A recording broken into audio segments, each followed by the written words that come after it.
Hey guys, it's Michael. Welcome back to Michael in the Morning. Today is Thursday, November 19th, 2020, and this is your second stimulus check and second stimulus package update, as well as news report. We have a lot of big news to cover from Joe Biden and Mitch McConnell on a specific timeline for the second stimulus bill. They said of when we can expect to receive checks in the mail, and they're giving us more guarantees on what to expect. After that, we also have some updates on the virus, record number of cases, and new shutdowns and restrictions being put into place. So let's get right into it. President-elect Joe Biden on Wednesday blamed the ongoing stimulus deadlock on Republicans' fear of retribution from President Trump amid rising virus cases in the U.S.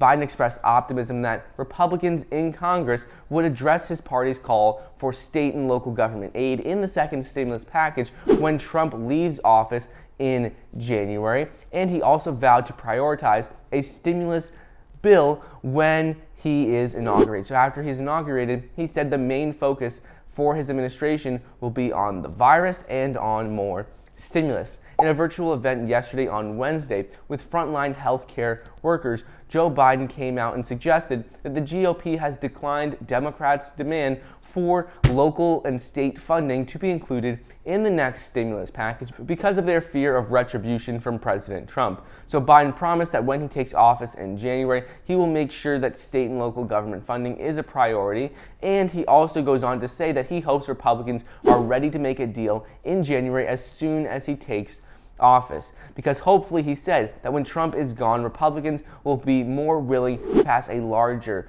bill. They'll be more willing to get something done to help the American people out, and he will be ready to sign a bill and pass a stimulus deal as soon as he comes into office in January.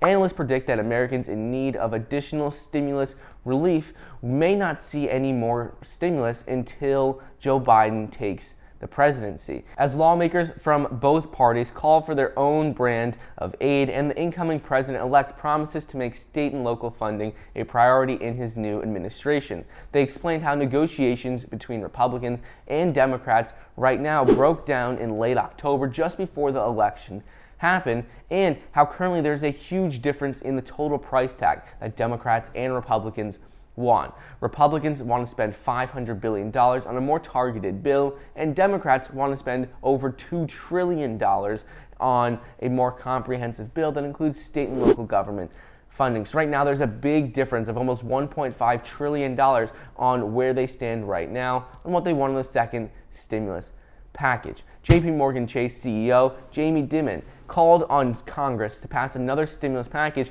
to help the economy right now and help struggling Americans get through the toughest part of the virus. He said that we have this big debate on the price tag of the bill right now with lawmakers in Washington. Democrats and Republicans are arguing whether or not it should be $2.2 trillion, $1.5 trillion, $500 billion.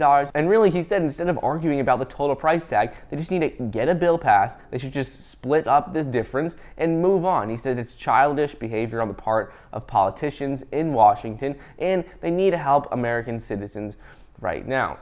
On top of this, the United States just passed a big milestone yesterday on Wednesday, hitting 250,000 total virus-related deaths, with the number expected to keep climbing steeply as we're seeing record number of cases nationwide. Experts predict that the country could be soon reporting 2,000 deaths per day or more, which is matching and exceeding the spring peak in the U.S., and they believe that 100,000 to 200,000 more Americans could die in the coming months. Yesterday on Wednesday, the U.S. reported the highest daily deaths since May at 1,900 deaths in a single day. Just how bad it gets will depend on a variety of factors, including how well preventative measures are followed and when a vaccine is introduced. But one thing to keep in mind is that even when a vaccine is introduced, it's going to take months and months for it to be widely distributed to enough people where we're not going to see an increase in the number of cases. And finally, virus cases are increasing at a very fast rate all across the U.S. right now, and a handful of states and cities are now starting to close non-essential businesses, limiting public and private gatherings, and imposing mask mandates to try to slow the rapid spread of the virus coming into now the winter months. Without a federal plan in place, state and local officials are now starting to reinstitute some of the stay-at-home orders curfews, and other public safety measures that were rolled back over the summer and fall. Oregon Governor Kate Brown, a Democrat, announced a 2-week freeze on Friday on most activities and non-essential businesses across the state, making it one of the first states to reinstitute a widespread closure of non-essential businesses. Brown limited restaurants to takeout service only, closed gyms, fitness centers, and indoor and outdoor event centers, and limited attendance at places of worship, among other restrictions. So now many states are starting to do the same thing. We're starting to see more restrictions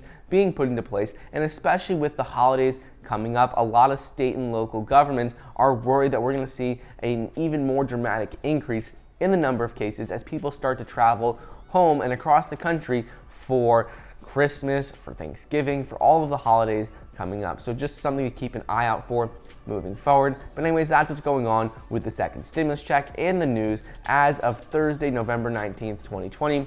Hope you enjoyed today's video. Don't forget to get your 2 free stocks valued up to $1,600 when you download the Webull investing app using the link down below. I hope you enjoyed, and I'll see you next time.